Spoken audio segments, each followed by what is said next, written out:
God sees what others call a wilderness. Hagar జీవితాన్ని చూసినప్పుడు చూసిన వాళ్ళందరూ కూడా ఏముందిలే, ఆవిడ మామూలు ఆవిడే, ఎలా వచ్చిందో అలానే పోయింది, ఏ స్థానం ఎంత త్వరగా పొందుకుందో అంత త్వరగా కోల్పోయింది, ఇంట్లో వాళ్ళే వెలగొట్టారు, వాళ్ళ ఆయనే ఆమెను వద్దని పంపించేశాడు, అందరూ ఆమె అరణ్య రోదన అన్నారు కానీ దేవుడు మాత్రం అనలేదు. దేవుడు నిన్ను గూర్చి ఏమీ అననంత వరకు you are in safe zone.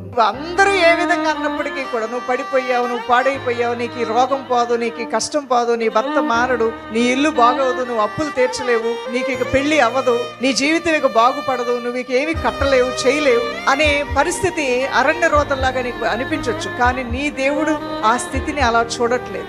ఆయన కస్తూర వృక్షములే నువ్వు మోబవేయాలని ఆశపడుతున్నాడు. లెబానోను పర్వతంకున్న సౌందర్యం నువ్వు కలిగి ఉండాలని దేవుడు ఆశపడుతున్నాడు.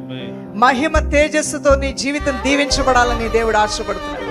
అందుకనే ఒక అద్భుతమైన విషయం, God sees what others call a wilderness. వేరే వాళ్ళు ఎవరెవరో నిన్ను గురించి మాట్లాడుతూ ఉంటారు, ఎవరెవరో నీ గురించి చెప్పుకుంటూ ఉంటారు, ఎవరెవరో నీకు సంబంధం లేని వాళ్ళందరూ నీ మీద ఏలెత్తి చూపిస్తూ ఉంటారు. వాళ్ళు ఏమనుకుంటున్నప్పటికీ కూడా, వాళ్ళు ఎలా చూస్తున్నప్పటికీ కూడా నీ దేవుడు మాత్రం నేను అలా చూడట్లేదంట. హాగారు చూసినప్పుడు ఆమె పని అయిపోయింది, ఆమె స్థితి అయిపోయింది, ఎలివేయబడ్డది అనుకున్నారు. కానీ ఆ హాగారు ప్రార్థన చేస్తే దేవుడు ఆమెను ఆశీర్వదించి, ఆమెను బ్రతికించి, ఆమె బిడ్డను జీవింపజేసి, వారిని ఒక దేశముగా, ఒక రాజ్యముగా చేసి, ఆమెని, ఆమె సంతానాన్ని దేవుడు అద్భుతంగా దీవించాడు.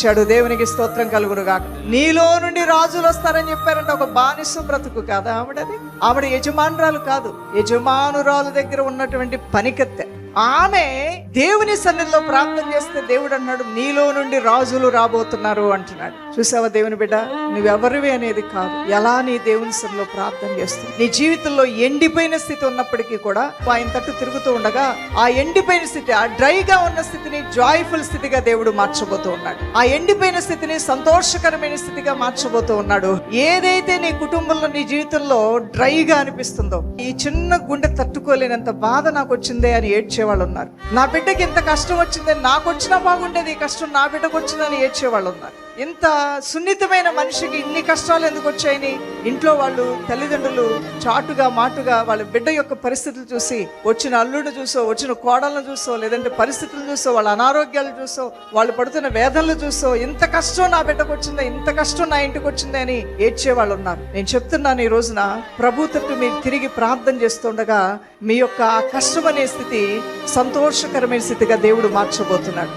నయోమి దుఃఖాన్ని దేవుడు సంతోషంగా మార్చినట్లుగా, రూతు జీవితాన్ని దేవుడు దుఃఖకరమైన స్థితిని సంతోషంగా మార్చినట్లుగా మీ స్థితులు మారబోతున్నాయి. దైవజనమా, ఈ రోజున జరగబోయేది ఏంటంటే మీ స్థితిగతులు దేవుడు మార్చబోతున్నాడు యేసు నామములో.